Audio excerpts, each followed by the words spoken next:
नमस्कार दोस्तों, मैं दिग्विजय सिंह आप सबका बहुत स्वागत करता हूं दिग्विजय इकोनॉमिका में। कैसे हैं आप लोग और कैसे चल रही है आपकी जीत की तैयारी? दोस्तों, पूरे मन के साथ, पूरे तन्मयता के साथ अपने मंजिल की तरफ बढ़िए।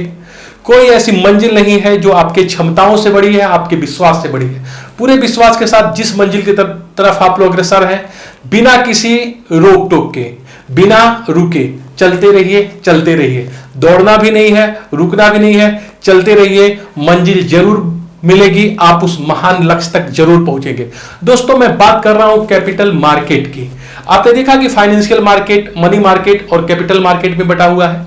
मनी मार्केट एक ऐसा बाजार है जो एक साल से कम समय के लिए जिसमें फंड की लेन देन होती है, लेकिन पूंजी बाजार फाइनेंशियल मार्केट का एक ऐसा बाजार है जिसमें फंड का लेन देन 365 दिन से अधिक समय के लिए होता है। इसलिए हम पूंजी मार्केट को, कैपिटल मार्केट को दीर्घकालीन फंड का बाजार भी कहते हैं। इस वीडियो में मैं आपसे बात करूंगा कैपिटल मार्केट क्या है, कैपिटल मार्केट के दोनों पार्ट, प्राइमरी मार्केट, प्राइमरी बाजार या फिर न्यू इशू मार्केट क्या है, सेकेंडरी मार्केट क्या है, और इससे जुड़े हुए तमाम कॉन्सेप्चुअल फ्रेमवर्क की आखिर में कैपिटल मार्केट में पार्टिसिपेट कौन करता है, कैपिटल मार्केट में कौन से इंस्ट्रूमेंट्स यूज करते हैं, उसके क्या मतलब होते हैं। तो बड़े तन्मयता के साथ, बड़े ध्यान के साथ भगवान ने जो भी आपको क्षमताएं दी है, पूरे क्षमताओं के साथ सुनिएगा, आपको जरूर समझ में आएगा। अगर आपने दिग्विजय इकोनॉमिका को सब्सक्राइब नहीं किया है तो जरूर सब्सक्राइब करिए। तो दोस्तों, आइए हम लोग सीखते हैं कैपिटल मार्केट के बारे में।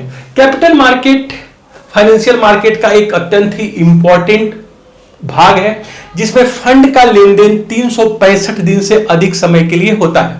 दोस्तों, कैपिटल मार्केट को बनाने में, एक तो कैपिटल मार्केट को बनाने में एक तो इंस्ट्रूमेंट्स इंपॉर्टेंट रोल प्ले करते हैं, दूसरी तरफ फाइनेंशियल इंस्टीट्यूशंस या इसमें पार्टिसिपेट करने वाले संस्थाएं, लोग या इसके पार्ट बहुत इंपॉर्टेंट हैं।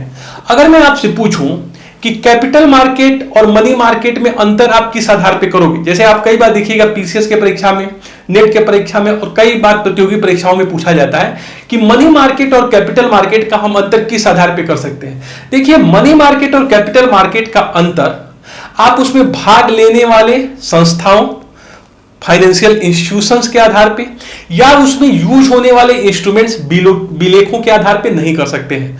देखिए, जो संस्थाएं भाग लेती हैं मनी मार्केट में, वो संस्थाएं कैपिटल मार्केट में भी भाग ले सकती हैं, और जो कैपिटल मार्केट में संस्थाएं भाग लेती हैं वो मनी मार्केट में भी भाग ले सकती हैं। जैसे financial institutions, pension fund, investment funds, okay, ये चीजें कैपिटल मार्केट में भी पार्टिसिपेटरी हो सकती है, मनी मार्केट में भी पार्टिसिपेटरी हो सकती है। इसी तरह से जो फाइनेंशियल इंस्ट्रूमेंट्स हैं, जैसे आप देखिएगा गवर्नमेंट सिक्योरिटी मनी मार्केट में भी यूज होगा, कैपिटल मार्केट में भी यूज होगा। बॉन्ड डिबेंचर कैपिटल मार्केट में भी हो सकता है और मनी मार्केट में भी हो सकता है। तो दोस्तों, कमर्शियल पेपर आप देखेंगे मनी मार्केट का भी इंस्ट्रूमेंट है, कैपिटल। तो कभी भी मनी मार्केट और कैपिटल मार्केट के बीच का अंतर ना तो आप इंस्ट्रूमेंट्स के आधार पे कर सकते हैं, ना उसमें संस्थाओं के आधार पे कर सकते हैं। आप कर सकते हैं सिर्फ और सिर्फ एक आधार पे, वो है समय।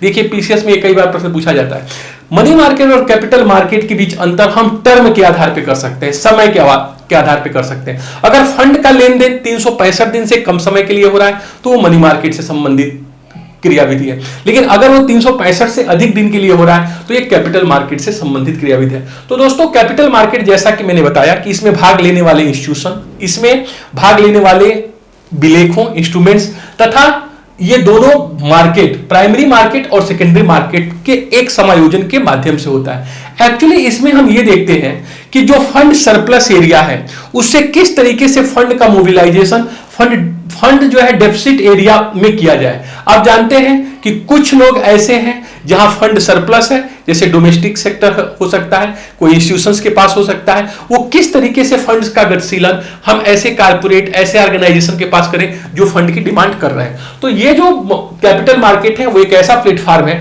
जिसमें फंड का गतिशीलन, जो मोबिलाइजेशन है, वो सरप्लस एरिया से डेफिसिट एरिया की तरफ होता है। दोस्तों, कैपिटल मार्केट जो है पूंजी बाजार दो भागों में बटा हुआ है, प्राइमरी मार्केट, प्राथमिक बाजार, या इसको न्यू इशू मार्केट भी कहते हैं, नए निर्गमनों का बाजार भी कहते हैं, तथा सेकेंडरी मार्केट। सबसे पहले आइए हम सीखते हैं प्राइमरी मार्केट क्या है। जब भी किसी कंपनी को या ऑर्गेनाइजेशन को फंड की आवश्यकता होती है तो दोस्तों वो फंड प्राप्त करने के लिए सबसे पहले बार जब पब्लिक से संपर्क करती है तो वो प्राइमरी मार्केट में करती है। सबसे पहले बार जब किसी कंपनी को फंड की आवश्यकता हो और सबसे पहले बार वो पब्लिक से संपर्क करे तो उसको हम प्राइमरी मार्केट कहते हैं। प्राइमरी मार्केट में बिकने वाली जो प्रतिभूतियां हैं, सिक्योरिटीज हैं, वो बिल्कुल नई होगी। वो ऐसी कंपनी होगी जो नई हो सकती है या पुरानी भी हो सकती है। वो आईपीओ के माध्यम से या एफपीओ के माध्यम से, इनिशियल पब्लिक ऑफर के माध्यम से या फॉलो पब्लिक ऑफर के माध्यम से अपने प्रतिभूति को सबसे पहले बार मार्केट में बेचने के लिए आती है। लेकिन ये जो प्रतिभूति है वो खरीदने वाले पब्लिक भी हो सकते हैं, संस्थाएं भी हो सकती है और यहां तक कि विदेशी भी हो सकते हैं। अगर मान लीजिए कि रिलायंस जो है कैपिटल उठाना चाहती है, पूंजी उठाना चाहती है, तो कभी भी रिलायंस सेकेंडरी मार्केट में नहीं जाएगी। बीमार्ट अगर जो है पैसा उठाना चाहता है तो कभी भी वो सेकेंडरी मार्केट में नहीं जाएगा। जब भी कोई कंपनी, चाहे वो टाटा हो, चाहे वो रिलायंस हो, चाहे वो बीमार्ट हो, सबसे पहले जब पैसा उठाएगी तो सीधे वो प्राइमरी मार्केट में आएगी। मतलब इसमें कंपनी के इश्यू करने वाली प्रतिभूतियां और प्राइमरी प्रतिभूति के होल्डर्स जो उसको खरीदने वाले हैं ये पार्टिसिपेट करते हैं। इसका मतलब कंपनी जो उस सिक्योरिटी को इश्यूज करेगी और उसको खरीदने वाले लोग। यहां पे बहुत महत्वपूर्ण बात यह है कि प्राइमरी मार्केट के जो शेयर होल्डर्स होंगे वो केवल लोग नहीं होंगे, पब्लिक नहीं हो सकती है।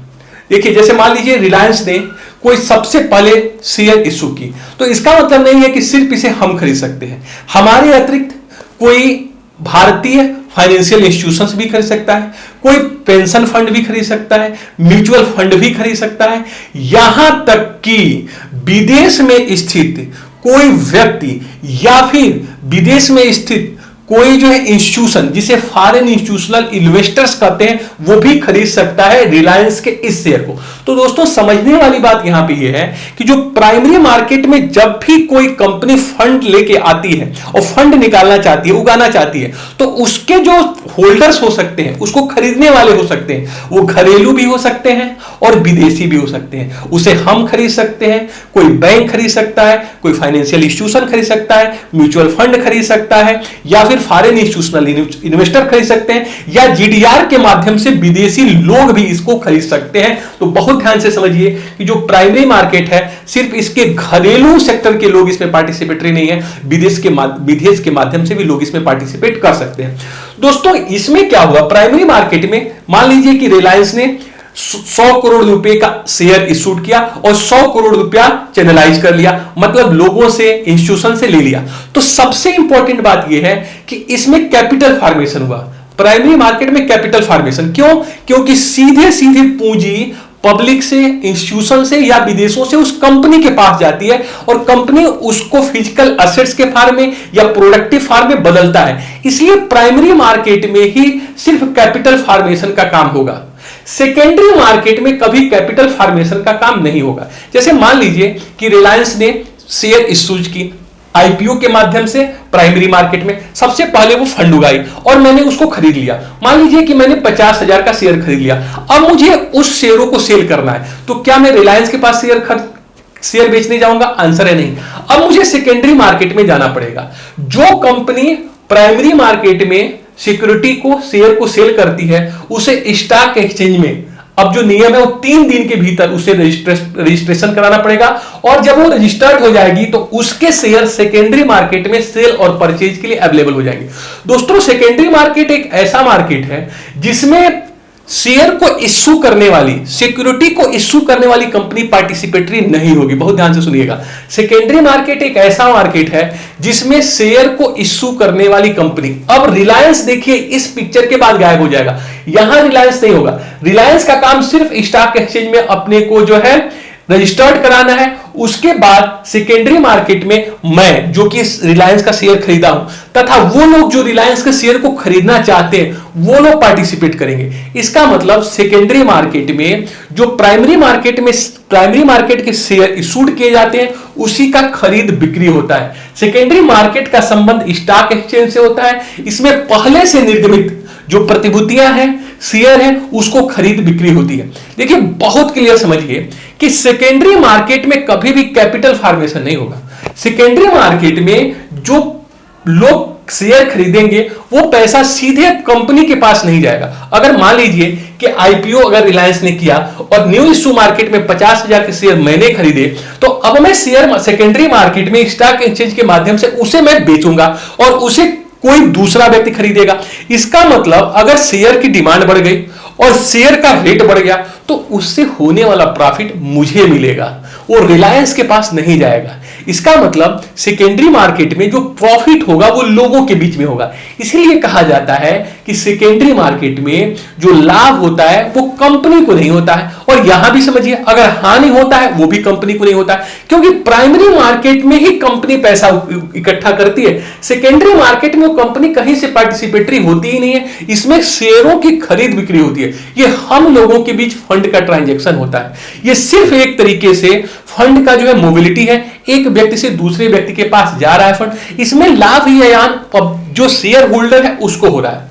एक प्रश्न आप यहां पूछ सकते हैं, तो सेकेंडरी मार्केट में अगर शेयर की प्राइस बढ़ जाए या फिर घट जाए तो इससे कंपनी का कोई लेना देना ही नहीं है, कंपनी को कोई फायदा होगा ही नहीं, आप पूछ सकते हैं। इसका उत्तर है डायरेक्टली कोई लिंक नहीं है।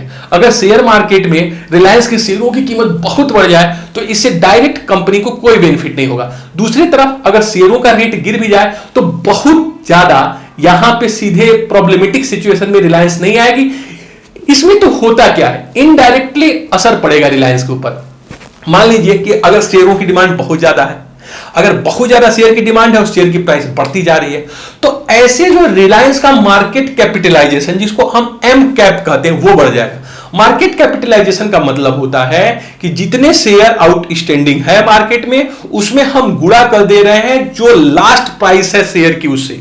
तो अगर मान लीजिए कि 1 लाख शेयर, पहले 1 लाख शेयर रिलायंस ने आईपीओ किया था और उसकी वैल्यू मात्र 10 रुपए थी, तो उसकी मार्केट कैपिटलाइजेशन 1 लाख गुणे 10 लाख होगी। लेकिन अगर वो बढ़ के 100 हो जाए तो अब वो 1 करोड़ का मार्केट कैपिटलाइजेशन होगा। तो जिस कंपनी का मार्केट कैपिटलाइजेशन जितना बढ़ेगा उतना उस पर क्रेडिट वर्थनेस उसका बढ़ता जाएगा, उतनी क्रेडिबल कंपनी हो जाएगी। इसका मतलब है कि जब शेयर मार्केट में कंपनियों के शेयरों के प्राइस बढ़ रहे होते हैं तो इनडायरेक्टली कंपनी को बेनिफिट होता है, उसकी क्रेडिट वर्थनेस बढ़ती जाती है, वो बहुत ज्यादा कंपनी जो है नामचीन हो जाता है, ब्लू चिप हो जाता है। लोग उसके शेयरों को जब भी वो दूसरी बार लेके आएगी, जब भी उसको एफपीओ करेगी तो तुरंत लोग उसको परचेज करेंगे। तो यहां से उसके क्रेडिट के ऊपर असर पड़ता है। तो दोस्तों आपने देखा कि मैंने आपसे यह बताया कि जो कैपिटल मार्केट एक ऐसा मार्केट है जिसमें फंड का लेन देन जो है दीर्घकालीन प्रतिभूतियों के माध्यम से होता है और इसमें भाग लेने वाली संस्थाएं होती हैं। देखिए इसमें भाग लेने वाली संस्थाएं हो सकती है फाइनेंशियल इंस्टीट्यूशन, मतलब बैंक हो सकते हैं,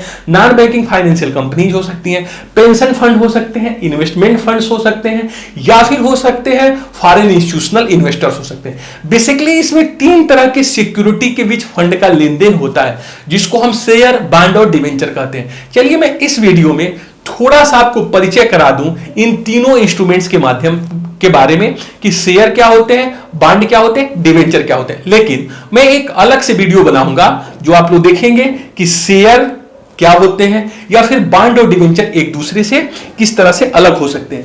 यहां पे जो प्राइमरी मार्केट है, न्यू इश्यू मार्केट, इसके माध्यम से कंपनी, इंस्टीट्यूशन या ऑर्गेनाइजेशन इसमें शेयर भी इश्यू कर सकते हैं, इसमें बॉन्ड भी इश्यू कर सकते हैं और इसमें डिवेंचर भी इश्यू कर सकते हैं, डिवेंचर भी इश्यू कर सकते हैं। इन तीनों के माध्यम से वो फंड को ले सकते हैं और इन तीनों की ट्रेडेबिलिटी इस सेकेंडरी मार्केट में होती है। मतलब अगर प्राइमरी मार्केट में अगर कॉर्पोरेशन ने, कंपनी ने शेयर, बॉन्ड या डिवेंचर इशू किए हैं तो यही शेयर, बॉन्ड और डिवेंचर यहां जनता के बीच ट्रेड किए जाएंगे।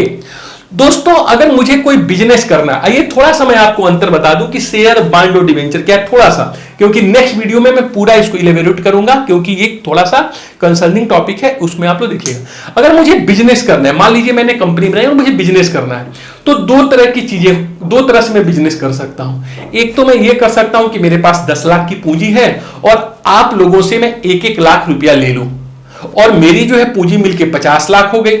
अगर मैंने आपसे 1-1 लाख रुपया लोन लिया है तो मेरी कंपनी अगर बहुत ज्यादा बेनिफिट आ जाए तभी मैं आपको 10% ही दूंगा और घाटा में आ जाए तभी मैं आपको 10% दूंगा। इसको बोलते हैं डेट। तो एक तो हम बिजनेस कर सकते हैं डेट के माध्यम से, मतलब हम ऋण ले सकते हैं। लेकिन एक दूसरी चीज हो सकती है ओनरशिप। ओनरशिप का मतलब है मेरे पास 10 लाख है और आप लोग 1-1 लाख का मैं ओनरशिप दे दूं, मतलब आप लोग मुझे डेट नहीं दे रहे, मैं आपको अपने कंपनी का ओनरशिप दे रहा हूं। अगर मुझे देखिए मेरी कंपनी 50 लाख की है और वो 1 करोड़ की हो जाएगी, तो आपका भी जो प्रॉफिट है वो दोगुना हो जाएगा। आपने 1 लाख लगाया तो 2 लाख, क्योंकि आप ओनर हैं।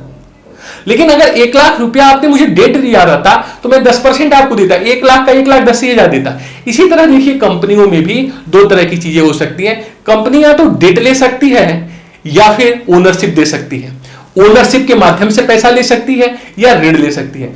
तो देखिए यहां पे जो इंस्ट्रूमेंट्स हैं शेयर, बॉन्ड और डिवेंचर, इसमें अंतर दोस्तों ये है कि एक्चुअली जो शेयर होता है ये आपको ओनरशिप देता है, कंपनी का स्वामित्व देता है, ओनरशिप देता है। इससे आप कंपनी के स्वामी बनते हैं।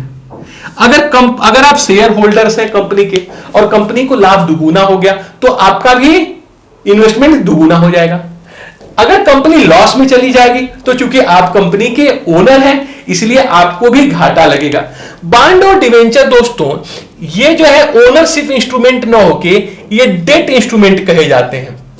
इसके माध्यम से कंपनी, कारपोरेशन, ऑर्गेनाइजेशन या गवर्नमेंट इससे डेट लेती है। बॉन्ड और डिवेंचर ओनरशिप नहीं देते हैं, इसके माध्यम से कंपनी या इंस्टीट्यूशन ऋण लेते हैं। शेयर के माध्यम से आप कंपनी का ओनरशिप लेते हैं, वही बॉन्ड डिवेंचर में कंपनी को या संस्था को या ऑर्गेनाइजेशन को आप ऋण दे रहे होते हैं। इसका मतलब बॉन्ड या डिवेंचर में आपको एक स्थिर दर से ब्याज मिलेगा जिसको कूपन रेट भी बोलते हैं, लेकिन शेयर में आपको डिविडेंड मिलेगा। जितना ज्यादा कंपनी ग्रो करेगी उसी हिसाब से आपको डिविडेंड देगी। बॉन्ड और डिवेंचर डेट इंस्ट्रूमेंट तो हैं, कई जगह देखिए इंटरचेंजेबल होते हैं। कई देशों में बॉन्ड और डिवेंचर में कोई विशेष अंतर नहीं होता, लेकिन कुछ टेक्निकल अंतर होता है। देखिए बॉन्ड जो है और डिवेंचर में टेक्निकल अंतर ये है कि बॉन्ड एक तरीके से सिक्योर्ड सिक्योरिटी होता है, डिवेंचर जो है सिक्योर्ड हो भी सकता है, सिक्योर्ड नहीं भी हो सकता है। बॉन्ड को जारी करने वाली कंपनी या फिर गवर्नमेंट एजेंसी जब बॉन्ड को इशू करती है तो उसके कोलेटरल के रूप में फिजिकल असेट्स रखती है, इसलिए माना जाता है कि बॉन्ड पूरी तरीके से सिक्योर्ड होते हैं। डिवेंचर में जो ईश्वर कंपनी है कोई जरूरी नहीं है कि उसमें फिजिकल एसेट्स रखे। अधिकांश डिवेंचर जारी वाली कंपनियां क्रेडिट रेटिंग के आधार पे, जो उसकी क्रेडिट वर्दिनेस है उसके आधार पे डिवेंचर इश्यूज करती हैं। तो कुल मिला जुला के बॉन्ड एक तरीके से आप देखिएगा सिक्योर्ड सिक्योरिटी माना जाता है, डिवेंचर उतना सिक्योर्ड नहीं माना जाता है। इसलिए डिवेंचर चूंकि सिक्योर्ड कम है इसलिए इस पे रिटर्न्स ज्यादा मिलता है, बॉन्ड पे रिटर्न्स कम मिलता है। बॉन्ड को इशूड करने वाली गवर्नमेंट एजेंसी हो सकती है, फाइनेंशियल इंस्टीट्यूशंस हो सकते हैं, ऑर्गेनाइजेशन हो सकते हैं, लेकिन डिवेंचर अधिकांशतः आप देखेंगे प्राइवेट या पब्लिक कंपनीज ही इशूज करती है, इसको गवर्नमेंट नहीं इशूज करती है। ओके ना। एक अंतर यह भी है कि डिवेंचर को शेयर के फॉर्म में कन्वर्ट किया जा सकता है, बॉन्ड को किसी भी प्रकार से शेयर में कन्वर्ट आप नहीं कर सकते हैं। ओके, तो ये दोनों के बीच कुछ अंतर है। शेयर को मैंने जैसे आपसे बताया कि ओनरशिप इंस्ट्रूमेंट है, बॉन्ड और डिवेंचर है डेट इंस्ट्रूमेंट। नेक्स्ट वीडियो में बिल्कुल क्लियर कट मैं इनके ऊपर बात करूंगा। तो दोस्तों इस वीडियो में आपने सीखा कि कैपिटल मार्केट क्या है, प्राइमरी मार्केट क्या है, सेकेंडरी मार्केट क्या है। प्राइमरी मार्केट को न्यू इशू मार्केट कहते हैं, सेकेंडरी मार्केट का संबंध स्टॉक एक्सचेंज से होता है। जो सिक्योरिटी प्राइमरी मार्केट में बिकती है जिसके माध्यम से हम फंड कंपनी को देते हैं, उसी सिक्योरिटी का सेकेंडरी मार्केट में क्या होता है, ट्रेडिंग होता है। और इसमें जो इशू करने वाली कंपनी वो सेकेंडरी मार्केट में पार्टिसिपेटरी नहीं होती है। बेसिकली सिक्योरिटी इशू करने वाली कंपनी स्टॉक एक्सचेंज में रजिस्टर्ड होती है और शेयरों का लेन देन शेयर होल्डर्स के बीच में होता है। तो दोस्तों मुझे जहां तक उम्मीद है कि काफी कुछ आप सीख चुके होंगे इसके बारे में। तो पूरे क्षमताओं के साथ मंजिल की तरफ लगातार चलिए। मंजिल भी आपको खोज रहा है कि कब आप आएंगे और कब जो है आपका और उसका मिलन होगा। तो thank you so much for watching Digvijay Economica. God bless you.